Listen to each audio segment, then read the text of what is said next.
Nah, jadi misalnya kepolisian, kejaksaan, termasuk juga mungkin KPK dan lembaga-lembaga lain, kalau angka penanganan hukumnya salah satu variabelnya dibandingkan dengan variabel-variabel yang lainnya tinggi, maka APBN-nya juga tinggi.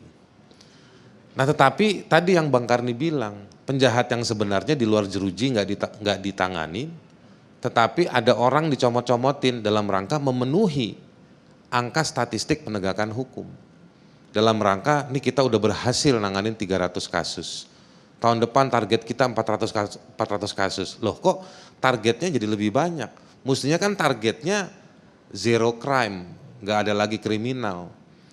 Nah, gara-gara itu banyak orang yang nggak salah dimasukin ke penjara. Kita lihat di persidangan banyak argumentasi yang hanya atau hakimnya bahkan gak enak sama jaksa, gak enak sama polisi, dihukum dicariin celahnya. Tapi semua argumentasi yang bisa membantah itu gak dipertimbangkan. Itu cuma contoh bagaimana sebetulnya api yang secara simbolis itu mendendam di hati banyak orang yang jadi korbannya para jaksa atau jadi korbannya para polisi. Nah, itu yang terjadi. Jadi begitu ada api yang sebenarnya terjadi di gedung kejaksaan dan berhasil menurunkan tulisan Agung, atau di gambar itu kan kelihatan tuh, kejaksaan, Agungnya hilang. Gitu. Ya kan, barangkali bisa ditayangin sama TV One tuh.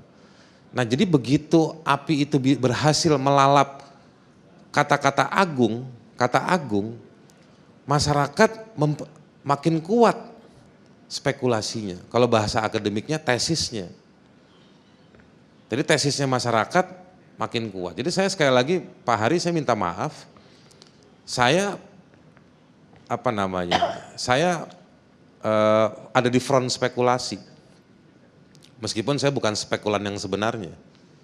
Gitu. Tapi spekulasi itu hidup. Nah, ini akumulasi karena juga peristiwa-peristiwa seperti ini itu juga jadi kayak modus, nggak pernah diungkap. Penting kalau tadi Pak Mahfud bilang sudah telepon Kapolri, sudah telepon Kejaksaan Agung, itu kan normatif. Gestur kekuasaan yang normatif. Artinya standar aja kalau kata anak-anak di sosial media itu kan standar aja. Tetapi apakah follow up-nya benar mengungkap? Nah, sampai di situ mari kita lihat gedungnya. Ini gedung tua. Nanti ada Prof di sini yang ahli, mungkin bisa menjelaskan. Tapi saya 2 hari ini, saya minta teman-teman di kantor juga pelajari, ternyata ketemu aturan-aturan hukumnya. Tapi menariknya, sebelum masuk ke aturan hukum, pihak Pemda DKI mengatakan ini bukan heritage. Bertentangan dengan pendapatnya atau pernyataannya Pak Hari. Sebagai Kapus Penkum di Kejaksaan Agung mengatakan ini sebagai peninggalan sejarah. Atau gedung tua. Karena kalau dia gedung tua, maka ada positif negatifnya yang harus diperhitungkan. Jangankan kebakaran, kalau memang ini gedung tua dan dia tidak punya status heritage, lah kok berani-beraninya Jaksa Agung ditaruh di gedung itu. Kemungkinan rusaknya gedung itu bukan hanya gara-gara kebakaran, tetapi dia bisa ambrol. 53 tahun tuh gedung kalau kata Pak Andi Hamzah tadi. Sama umurnya sama Freeport masuk di Indonesia. Tahun 67. Udah 53 tahun naruh Jaksa Agung. Dari semua jaksa yang ada di Indonesia, yang paling sering salaman sama presiden kan cuma Jaksa Agung. Artinya dia yang dicari sama presiden kalau kejaksaan terjadi sesuatu. Lah ditaruh di gedung tua. Kita nggak tahu statusnya bener nggak nih heritage atau enggak. Karena kalau dia bener heritage maka treatmentnya, perlakuannya juga berbeda. Ada standar atau peraturan Menteri Pekerjaan Umum, kalau sekarang Kementerian PUPR, yang memiliki standar tersebut. Kalau pakai pendekatan kedaerahan, gubernur, bahkan sampai tahun 2014, gubernur Pemda DKI juga punya aturan tentang standar penanganan situasi-situasi buruk terhadap gedung. Termasuk gedung pemerintahan. Ada standar bagaimana menanam pipa. Nah, sekarang kalau misalnya Orang berdebat, ini hari libur nggak hari libur. Bukan soal hari libur nggak hari libur. Tadi sekali lagi menarik, tapi saya sudah pikirkan itu berapa hari yang lalu. Pak Andi Hamzah mengatakan Jaksa Agung yang dulu begitu ada kebakaran dia gulung celana. Ya kalau pakai standar kemajuan zaman, Jaksa Agung begitu ada kebakaran atau ada bencana, dia harus ada way out yang paling cepat. Bagaimana dalam 5 detik dia lebih cepat dibandingkan api yang menyambar. Jadi nggak boleh Jaksa Agungnya ikut ngurusin api karena dia orang penting. Nah, yang kita nggak dengar beberapa hari ini, yang kita hilang atau kita kangen, bagaimana sih fakta atau auditnya tentang gedung ini? Apa betul standar dari PUPR atau Kementerian Pekerjaan Umum itu ada di sana? Apakah itu fasilitasnya ada? Apakah semua kebutuhan-kebutuhan untuk penanganan jika terjadi bencana, jika terjadi kebakaran, jika terjadi insiden-insiden yang tidak diinginkan, itu penanganannya bisa secepat yang diharapkan, paling tidak sesuai dengan aturan-aturan yang ada. Nah itu nggak pernah kejadian, tetapi kalau hari ini mau dibilang laporannya juga ikut terbakar, paling tidak bisa dicek segera, BPK bisa buka bukunya, BPKP bisa buka bukunya, bener nggak ada anggaran yang cukup. Sejauh saya komunikasi secara informal, ada sumber-sumber yang mengatakan bahwa rencana untuk membuat satu gedung yang baru di zamannya Pak Hendarman Supandji itu pernah ada. Betul Pak Hari. Tetapi juga Pak Hari mungkin ngangguk apa menolak kalau saya bilang bahwa biayanya menyusun rencana itu biaya dari kantong pribadinya Pak Hendarman Supandji. Jadi nggak pernah dibiayain juga sama Kejaksaan Agung. Nah, satu-satunya bangunan yang ada IMB-nya itu hanya gedung baru yang parkiran Pak ya. Yang ada IMB-nya cuma gedung parkiran. Gedung yang dipakai sama pejabat tinggi Republik ini, Jaksa Agung, nggak ada IMB-nya. Terus kalau kita mau nyalahin ke Pemda DKI, ya kata Pemda DKI nggak pernah ada. Pas juga kalau saya ingat-ingat tadi tuh ingat-ingat pernyataannya Prof. Andi, dibangun di zaman susah.